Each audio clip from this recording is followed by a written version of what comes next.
Hello, my name is Daisha DeFinis, and I will be identifying and defining practice principles of theory. Conflict theory originated by Marxist theory of dialectical materialism, which helps with understanding power, differences, and relationships. Through dialectical materialism, there are four theoretical principles of conflict theory. The first principle is conflict is inevitable. As humans, we are sociable beings but prone to conflict and lack of resources that are not made available to everyone in society. Principle number two is there is an unequal distribution of power in relationship. One may decide to hire labor workers and pay them little to nothing while the owner reaps the benefits of financial stability.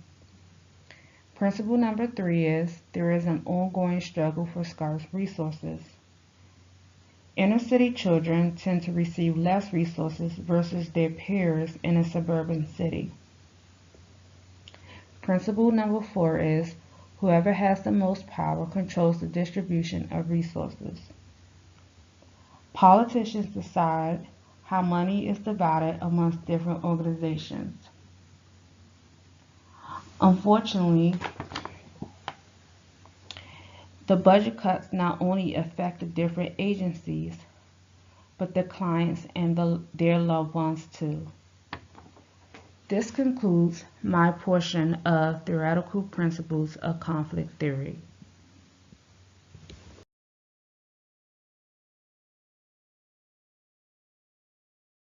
Conflict theory applies to all levels of practice in a variety of diverse client settings. The macro level is a larger system which empowers policy change, advocacy for equality to marginalized communities. An example of this would be a project that I was part of to identify health disparities amongst marginalized communities. It was a long, extensive research project that consisted of going out and conducting focus groups amongst marginalized communities to identify those health disparities. The goal of this was to make a change over in a broader aspect as far as policy. MESO practice setting consists of organizational and community level. For an example of this would be a school setting, so implementing practice skills to all levels. As we read in the book, we had a case example where there was a bullying issue and the social worker went in and not only targeted the child but also the teachers. They worked on implementing these skills amongst all of them so that there wouldn't be no power differential. It's raising awareness amongst diverse communities and diverse groups in order to form that equality. Micro level setting would be individual and family level. So similar to MESO, you would go in there and empower clients, provide supports and provide resources such as job trainings or housing resources to find a house. Mental, if they have any mental status issues, you'd be providing them with appropriate resources to empower them and to give them the opportunity to have that power to self. So all three levels are used to empower themselves and to get rid of that power differential that there may be individually amongst others, organizationally, or even as a system at large.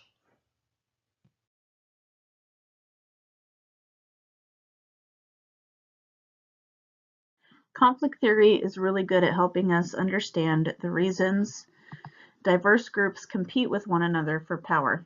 It's very difficult to understand things like race or class without understanding, for example, how having less money or smaller numbers of people affect your ability to exert your influence on society. Conflict theory, however, acknowledges the inequalities of society and how these inequalities are reinforced over generations. On the other hand, conflict theory doesn't often explain very well why people work together and cooperate. Conflict theory's perspective on society affirms the negative and conflicted state of society as normal behavior. This theory suggests that the division between social classes and culture is ultimately one group seeking domination and control over the other. However, conflict theory fails to recognize that there may be power struggles within the group itself. Conflict theory views the law as a tool used by more powerful groups. those that have the social, political, and economic power to maintain their privileged position over less powerful groups. Dominant groups include the white race, the wealthy, and the politically connected. Less powerful groups include minority races, the poor, and the politically neglected. Behaviors often adopted by members of minority groups are often criminalized in American society, while behaviors adopted by the dominant groups go unpunished. Conflict theory rejects the approach that different groups do not necessarily share the same values. Dominant groups determine what values should be favored, which laws should be enforced, and what penalties should be imposed, while inferior groups, often made up of minorities and the poor, are targeted, arrested, and punished unfairly. A massive societal switch is needed in healthcare, social supports, housing, and access to jobs and education in order to help with the conflict that minorities experience.